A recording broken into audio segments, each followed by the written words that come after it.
The first sign that something was wrong came from a small monitoring station on the edge of the Milky Way. The alien operator, a blue-skinned being named Red, who had chosen this simple Earth name because he loved the irony, noticed that the usual chatter from Earth had stopped. At first, he thought his equipment was broken. "That's strange," Red muttered, tapping his control panel. The screen showed nothing but empty static where Earth's thousands of radio and digital signals should have been. He double-checked his systems, then triple-checked them. Everything was working perfectly. Earth had simply gone silent. Red did what any good monitoring officer would do. He called his supervisor. Within hours, the news spread across the galaxy like wildfire.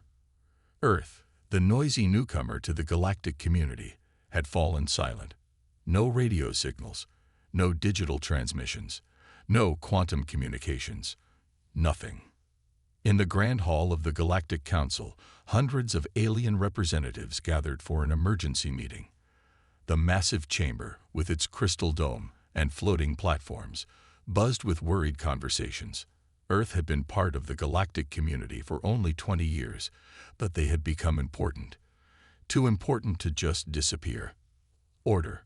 Order in the council. The head speaker, a tall being with silver skin, called out. The room fell quiet. As you all know, approximately 6 hours ago, all contact with Earth ceased. A murmur ran through the crowd. On his platform, Ambassador Tom's seat sat empty. The human representative hadn't shown up for the emergency session. Our monitoring stations report no signs of nuclear warfare, the head speaker continued. No asteroid impacts, no solar flares. Earth simply stopped talking. From his platform, Ambassador Green, another alien who had chosen an Earth color as his name, stood up. We all remember what happened on Planet Dash when they went silent. An entire civilization, wiped out by a bioweapon. We cannot let this happen to Earth. More voices joined in. What about their colonies on Mars? The moon base isn't responding either. Could it be an attack? The head speaker raised all 4 of his hands for silence. We have already dispatched our fastest ships to investigate. But I remind you all, this is Earth we're talking about. The same humans who solved the light speed problem by accidentally spilling coffee on their calculations. The same humans who made first contact by broadcasting something called cat videos into space. Some of the older council members shuddered at the memory. The day humanity had joined the galactic community had started with thousands of Earth transmissions of small furry animals doing funny things. It had taken the council 3 days to realize these weren't religious broadcasts. The point is, the head speaker continued, we shouldn't jump to conclusions. Earth has a way of surprising us. In the back of the chamber, an ancient alien who had been watching Earth since they first split the atom, leaned over to his assistant. 20 credits says they did this to themselves on purpose. On purpose? His assistant whispered back. Why would any civilization choose to go silent? The ancient alien's eyes twinkled. Because humans never do anything the normal way. Remember when we gave them anti-gravity technology? Instead of using it for space travel like everyone else, they invented something called anti-gravity surfing and turned it into a sport. Meanwhile, on the observation deck, 2 junior diplomats watched Earth through the giant telescope. The blue planet looked peaceful, spinning quietly in space. Its cities still glowed at night. Its oceans still moved. Everything looked normal, except for the complete and total silence. Should we be worried? The younger diplomat asked. The older one thought for a moment. You know what humans say. The quiet ones are the ones you should watch out for. And right now, Earth is very, very quiet. As the council debated and worried, no one noticed a small light blinking on the head speaker's private console. It was a message sent just before Earth went silent. It contained only 4 words. Don't worry. Watch this. The Relief Fleet commander, Blue, stood on the bridge of his ship, the Starseeker, watching his crew prepare for the journey to Earth. He had chosen his name, like many aliens, to honor Earth's simple, color-based naming traditions. Though right now, he wondered if he would ever meet another human to tell them that. All ships report ready, Commander, his second-in-command reported. The fleet was massive, 50 of the fastest ships in the galaxy. Each one carried scientists, doctors, and rescue teams from different alien worlds. Blue nodded, trying to hide his worry. Send the order. Jump to light speed on my mark. As the countdown began, he remembered his first meeting with humans 10 years ago. His ship had answered a distress call, only to find a human vessel throwing what they called a space party because their engine had broken down. Instead of panicking, they had turned their emergency into a celebration, inviting passing ships to join while they waited for repairs. Jump in 3, 2, 1, mark.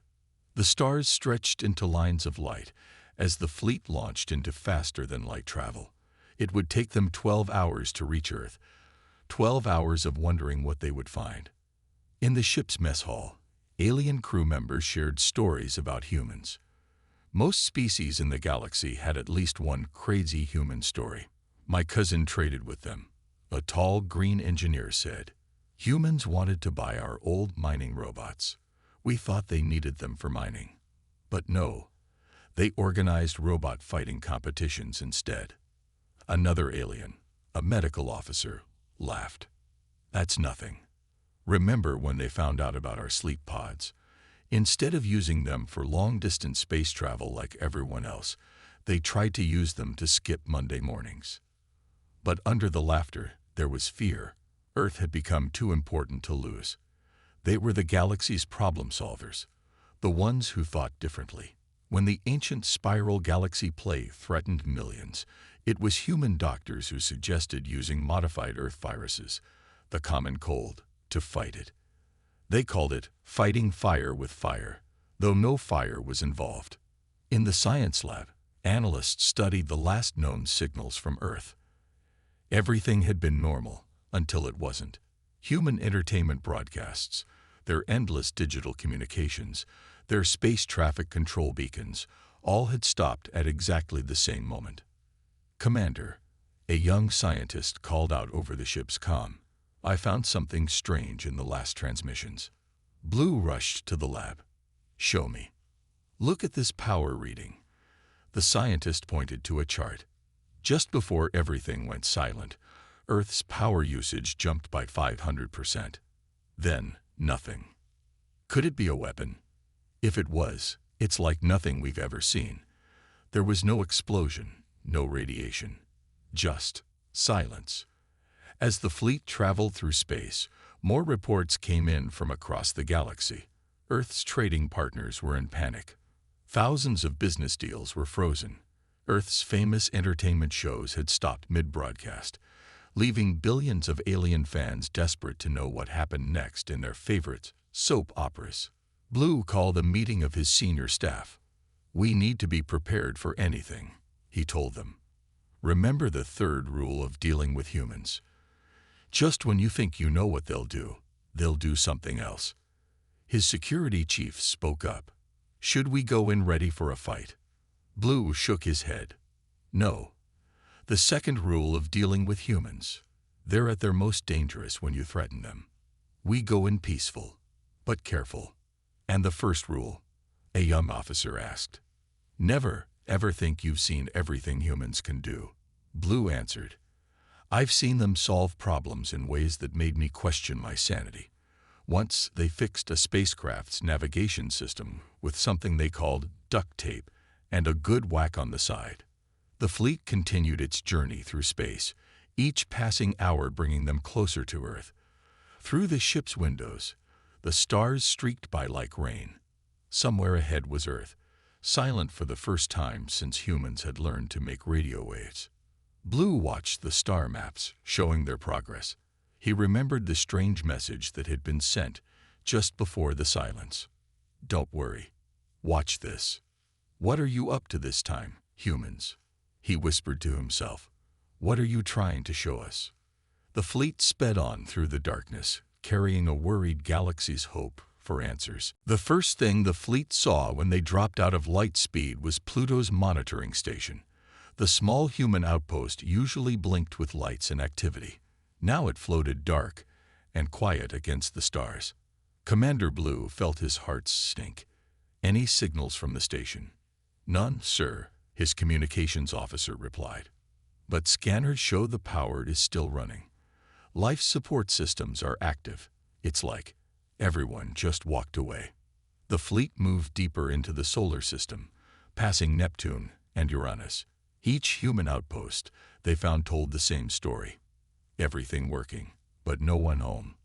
It's getting weird, one of the alien scientists muttered. No damage, no signs of battle, no emergency pods launched. They didn't leave. They just vanished. When they reached Saturn, they found something even stranger. The famous ring resort, where humans had built hotels in Saturn's rings for space tourists, was still running perfectly. The artificial gravity worked. The air was fresh. Half-finished meals sat on tables in the restaurants, barely cold. Check the security cameras, Blue ordered.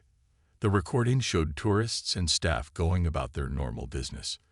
Then, at exactly the same moment, every human had stopped what they were doing. They had all smiled, as if sharing a secret joke, and walked calmly to their rooms. After that, the cameras showed empty hallways. Jupiter's mining stations were the same. The giant gas harvesters continued pulling fuel from the planet's atmosphere. Robot workers kept working, but the human operators had vanished. "Sir," a young officer called out, "we're picking up something from Mars." The fleet rushed to their screens. Mars, humanity's first colony, had been home to 10 million people. Its giant domes glittered under the red sun, but like everywhere else, no one answered their calls. "What did you find?" Blue asked. "Energy readings, sir. Massive ones, coming from underground."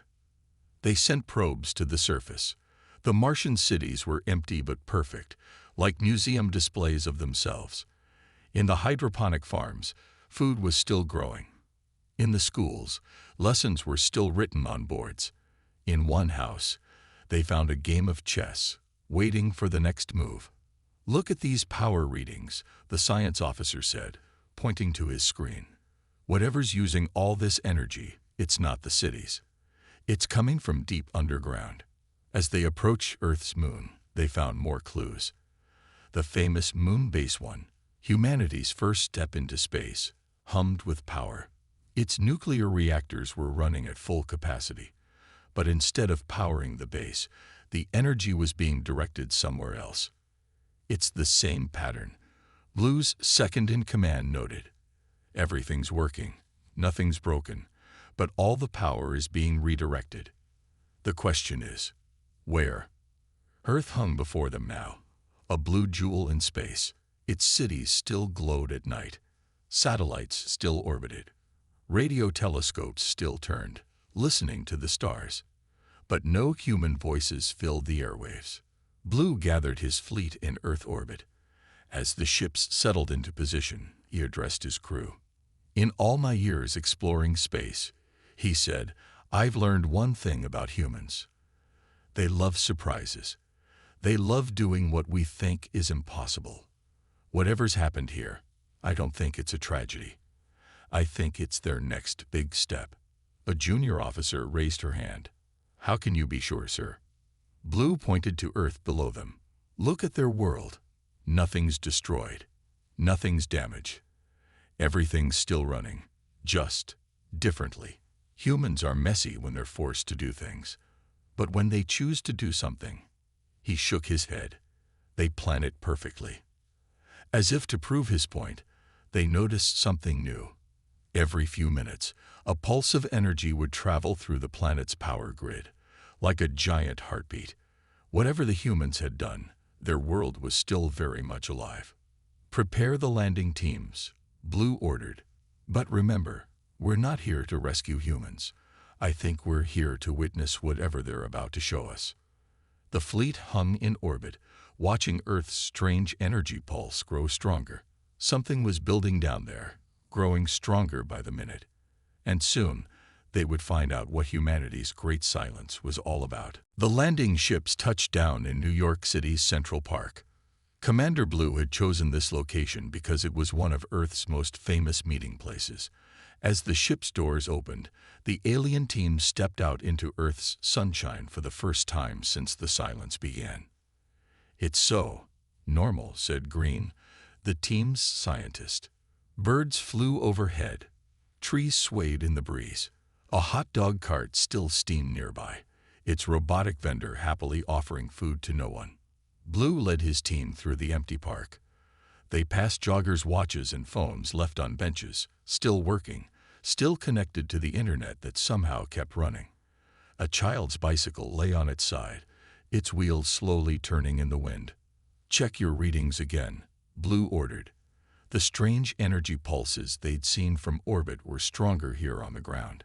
They seemed to come from everywhere at once. The team made their way into the city streets. New York, usually home to millions, stood peaceful and empty. Cars sat parked neatly by the sides of roads, as if everyone had decided to stop driving at the same moment.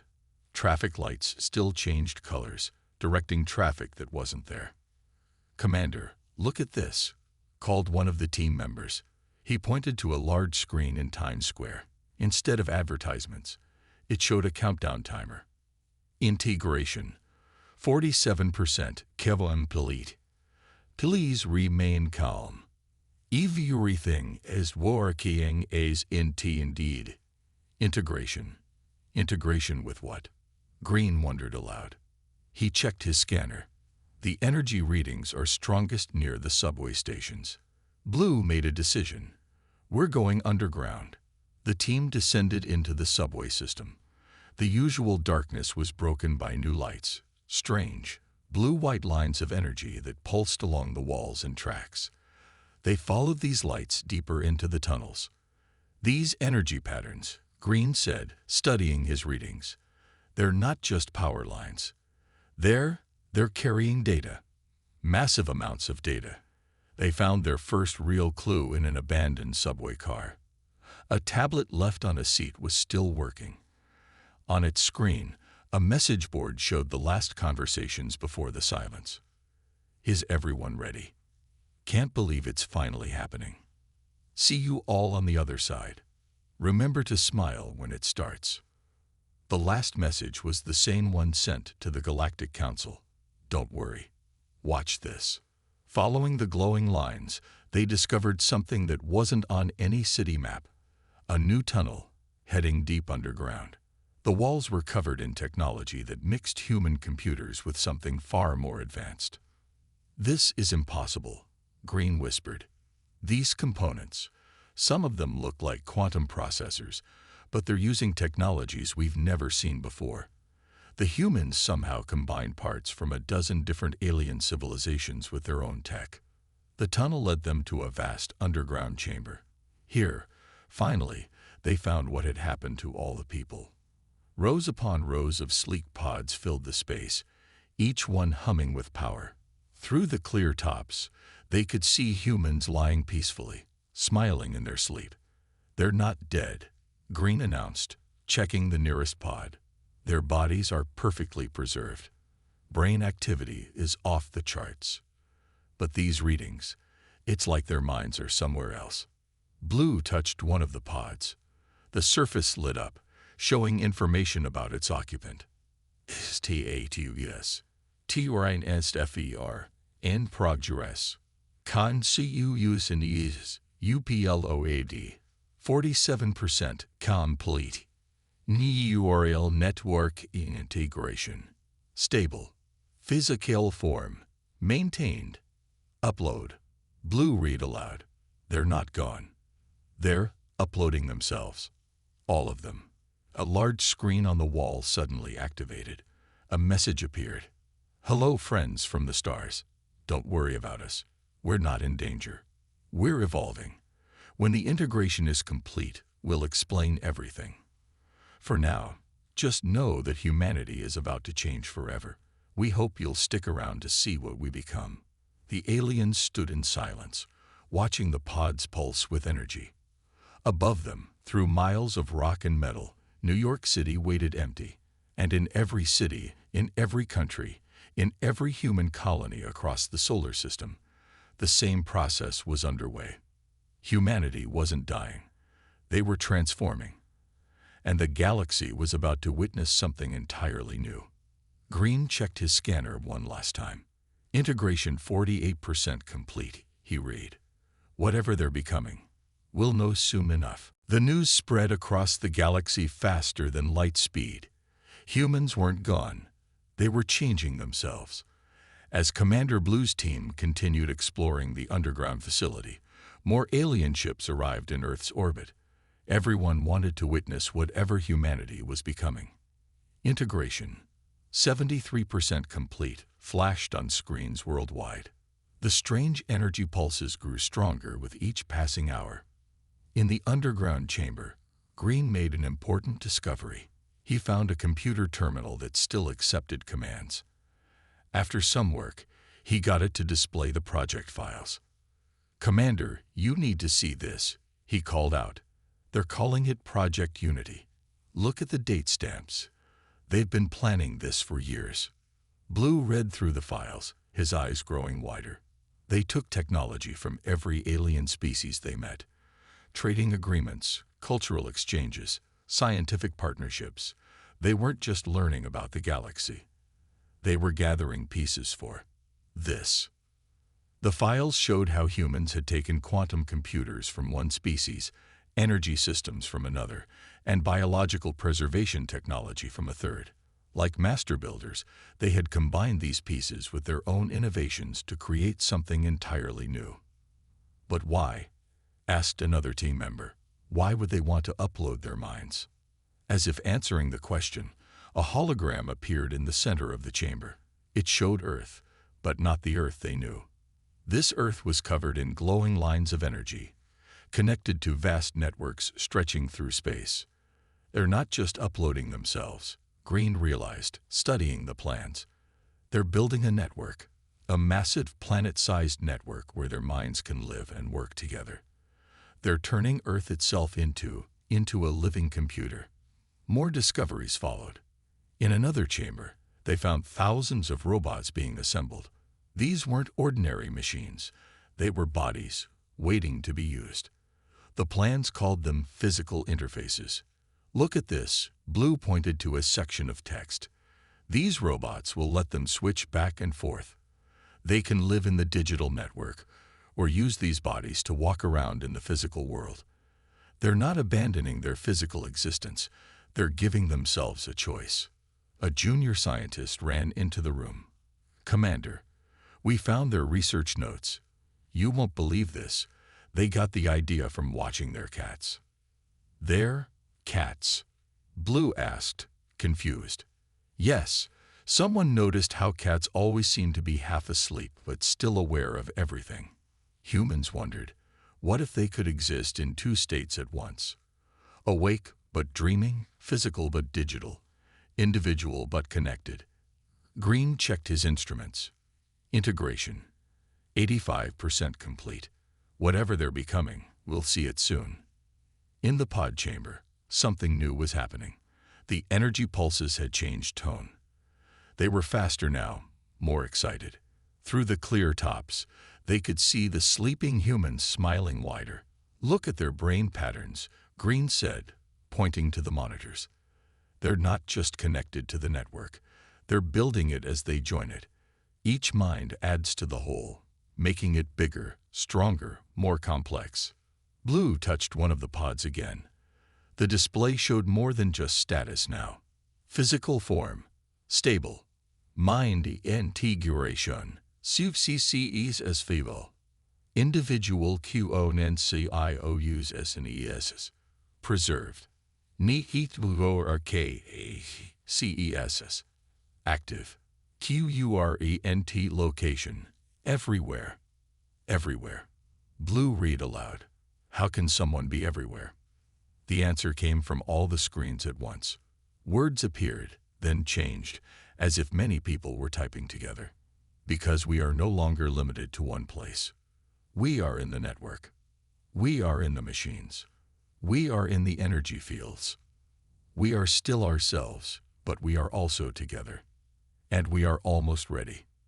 The aliens watched in awe as the integration percentage climbed higher. 86%, 87%, 88%. All these years, Blue said quietly, we thought we were teaching them about advanced technology. But they were learning something else. They were learning how to take the next step in evolution. The chamber hummed with power as humanity drew closer to completing their great change. Soon, very soon, they would show the galaxy what they had become. Green looked at his commander. Should we be worried? Blue watched the sleeping humans, all still smiling. No, he said. I think we should be excited. Humanity is about to show us something new. And if there's one thing humans are good at, it's making the impossible look easy. Above them, Earth's power grid pulsed like a heartbeat, counting down to the moment when humanity would wake up to their new existence. The galaxy held its breath and waited. Integration, 99% complete. The numbers glowed on every screen on Earth. In the underground chamber, Commander Blue and his team stood among the pods, watching as the final moments of humanity's great change approached. Suddenly, every light on Earth flashed at once. The power surge was so bright that the alien ships in orbit had to dim their windows. Then, in an instant, all the lights went dark. 1 second passed. 2, 3. Then, Earth began to glow. It started with thin lines of light, like glowing veins spreading across the planet's surface. Cities lit up, but not with their usual lights. Now they shimmered with a soft, blue-white glow that pulsed in perfect rhythm. In the underground chamber, the pods began to open. Everyone stay calm. Blue ordered his team. Remember, they invited us to watch this. The first pod opened completely. Inside, a human woman sat up slowly, opening her eyes. But they weren't normal eyes anymore. They swirled with the same blue-white light that covered the planet. Hello, Commander Blue, she said, smiling. Thank you for coming to check on us. Would you like to see what we've become? She stood up from the pod. As she moved, lines of light followed her, connecting her to the network that now covered Earth. More pods opened. More humans woke up. Each one moved with perfect grace, their eyes glowing with the same inner light. How do you know my name? Blue asked. The woman laughed. It was a warm, friendly sound. Right now, I know everything that's connected to Earth's networks. Every satellite, every computer, every piece of data. We all do. But don't worry, we're still ourselves. We're just more. As if to prove her point, her body suddenly shifted, becoming transparent like a hologram. Then she was solid again. We can choose to be physical or digital now. We can be here, talking to you, while also exploring the internet, monitoring our colonies on Mars, or watching our satellites. Green's scanner started beeping wildly. Commander, these readings, their brains are still active in the pods, but they're also somehow present in the network. They're in 2 places at once. More humans appeared in the chamber, some stepping out of pods, others simply materializing from streams of light. Among them was a familiar face, Ambassador Tom from the Galactic Council. My friends, Tom said, spreading his arms wide. On behalf of humanity, I apologize for any worry we caused, but we couldn't announce this ahead of time. We had to make sure everyone changed together. But why? Blue asked. Why did you need to change it all? A young man nearby answered, his voice excited. Because we wanted to explore. But space is too big for ordinary humans. Even with faster-than-light travel, we could never see everything. Now we can send our consciousness anywhere there's a receiver. We can experience the whole galaxy. And we can solve problems better, added another human. To demonstrate, she raised her hand. Above it, a complex hologram appeared showing a broken space engine. See this engine design that's been giving the Council trouble. I just checked every engineering database on Earth and found the solution. Watch. The hologram showed the engine fixing itself as she thought about it. Ambassador Tom stepped forward again. But we're not leaving our humanity behind. We still love our food, our music, our art. We still love walking in the rain and feeling the sun on our faces. Now we can just do more, be more. Suddenly, every human in the room turned to look up at the same time. Above ground, all of Earth's space telescopes had turned to point at something in deep space. "We just found something," Tom said. "A signal we never noticed before. A cry for help from a dying star system. The old humanity would have taken years to organize a rescue mission. The new humanity." He smiled and vanished into a stream of light. On the screens around them, a message appeared. "First rescue mission of the new humanity launching now. Would our alien friends like to come along? We'd love to show you how we travel now." Blue looked at his team, then back at the glowing humans around them. Earth had changed forever, and the galaxy would never be the same. "Well," he said, straightening his uniform, "I believe we have a rescue mission to observe." The humans smiled. The next great adventure was about to begin. 1 month after humanity's great change, the Galactic Council held its largest meeting in history. Every spacefaring civilization sent representatives to hear Earth's official explanation of what they now called the silent evolution. The council chamber looked different now. Alongside the traditional floating platforms, streams of blue-white light flowed through the air.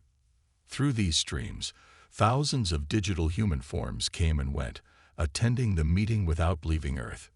Ambassador Tom stood on the central platform. But he wasn't just there. His consciousness also flowed through every computer in the chamber, letting him see and hear everything at once. His eyes glowed with the now familiar inner light of transformed humanity. "Friends, neighbors, fellow explorers of space," he began. "1 month ago, humanity took a step that changed us forever. Today, we want to share what we've learned." The chamber's main screen lit up, showing scenes from the past month. It showed human rescue teams arriving instantly at disasters through digital transmission, their consciousness downloading into ready-made robot bodies to help. It showed scientists solving century-old problems by connecting thousands of minds together. It showed digital human explorers riding light waves to the edges of known space. "In just 1 month," Tom continued, "we've helped stop 3 natural disasters, solved the gravity wave engine problem, and made first contact with 2 new civilizations in unexplored space. But we're still human. We still laugh, cry, love, and dream. We've just expanded what being human means." A small alien child in the audience raised her hand. "But don't you miss your old bodies?" Tom smiled and switched from his digital form to his physical one, becoming solid. "We didn't give up our bodies. We can still be physical when we want to feel the wind on our faces or taste good food. We just don't have to be limited to one form anymore." To demonstrate, several humans in the chamber changed forms. Some became physical, others stayed digital, and some split their consciousness to be both at once. They moved between states as easily as others might change clothes. "The best part," Tom said, "is that we can share this technology. We've already started working with other species who want to try the transformation. It's completely voluntary, of course.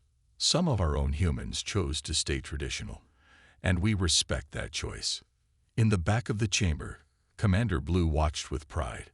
He had been among the first to see humanity's change, and now he was watching them change the galaxy. The council's head speaker stood up. "Ambassador Tom, the galaxy thanks humanity for sharing their achievement. But we must ask, what's next? What are humans planning to do with all this power?" Tom's expression became serious. "We want to explore, to learn, to help. There's so much space out there, so many wonders to find. The old humanity could only dream about reaching them. The new humanity can actually do it." He waved his hand, and the chamber filled with stars. A real-time view of the entire galaxy. Right now, human minds are traveling through space, finding new worlds, helping those in need, and learning things we never imagined. But we're not conquerors. We're neighbors, friends, fellow travelers in space. As if to prove his point, the stars showed dozens of rescue missions happening at once. Digital humans were helping put out fires on one world, preventing floods on another, and teaching advanced science to younger civilizations. And we still love simple things, Tom added with a laugh. Our cat videos are much better now, though. We can show you what the cats are actually thinking. The chamber filled with friendly laughter. The galaxy was changing, but somehow humans had managed to change it for the better. As the meeting ended, Commander Blue approached Tom. "You knew it would work," he said. "That's why you left that message. Don't worry. Watch this." Tom nodded. Humanity has always been good at putting on a show, but this was our greatest performance, becoming something new while staying true to who we are. Above them, Earth glowed with its new light, a beacon of transformation in space. Humanity had taken their greatest leap yet, and they had stuck the landing perfectly. The universe was vast and full of wonders. And now, humanity could experience all of it, one digital step at a time. So, Tom asked the assembled aliens, his eyes twinkling with both humor and starlight, "Who wants to come exploring with us?" The galaxy, it seemed, would never be the same again, and that was exactly how humanity liked it.